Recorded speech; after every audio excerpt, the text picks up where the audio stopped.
Dans un an tout juste, Mons deviendra la capitale européenne de la culture. L'année 2015 sera marquée par un nombre important d'événements. L'opération mobilise une bonne partie de la population. Mons 2015, on s'y prépare. C'est un reportage de Ludovic Delory et Denis Caudron. Bien en rythme sur une musique du groupe Téléphone, voici le chœur des Rocking Chairs.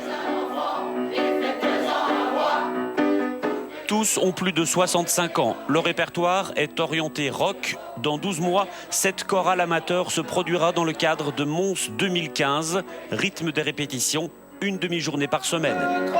C'est une manière de s'impliquer dans le projet Mons 2015 à mon niveau. On fait des choses depuis très longtemps, donc on va le mettre en valeur, quoi. Les Rocking Chairs ne connaissent pas encore le programme de leur tournée. À un an du lancement, le chœur de Mons 2015 bat ici, dans ce bâtiment du centre-ville. Le chef d'orchestre est entouré d'une quarantaine de collaborateurs. Si le programme des animations est loin d'être connu, l'ambition est de capitaliser sur le potentiel de l'événement, d'en faire un investissement durable. Mons 2015 ne pourra pas et ne sera pas un feu de paille, un feu d'artifice, mais sera vraiment le début d'une nouvelle ère pour la ville. Donc là aussi, les choses sont bien en route. En route et en chantier. La première pierre du futur centre d'interprétation d'histoire militaire a été posée il y a 10 jours. 8 millions d'euros apportés par la ville et la région wallonne.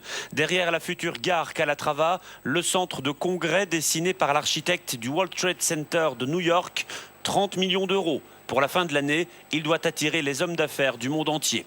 Et c'est ainsi dans toute la ville de Mons. Des pelletés de chantiers qui doivent aboutir dans les prochains mois.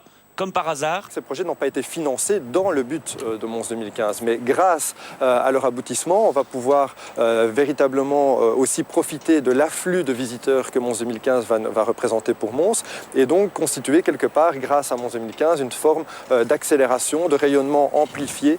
Mons, capitale européenne de la culture en 2015. Un budget de plus de 60 millions d'euros pour une ville de moins de 100 000 habitants.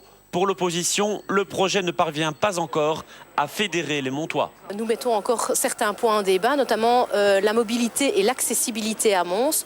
On a aussi redébattu récemment de la mobilisation de la population, des commerçants ou du secteur associatif qui se sont un peu dépossédés du projet. Mais pour certains, c'est trop tard. Dominique est revenue s'installer dans sa ville il y a 2 ans. Remplie d'espoir, elle comptait sur Mons 2015 pour attirer sa clientèle. Faute de monde, elle doit mettre la clé sous le paillasson. J'ai l'impression, quelque part, que le projet existe et que nous existons aussi, mais qu'il n'y a pas eu vraiment d'adéquation entre le commerce et le développement culturel. Ce décalage, Bernard le vit également. Bien qu'il soit installé à Mons depuis 1979, il n'a jamais été contacté par les responsables du projet.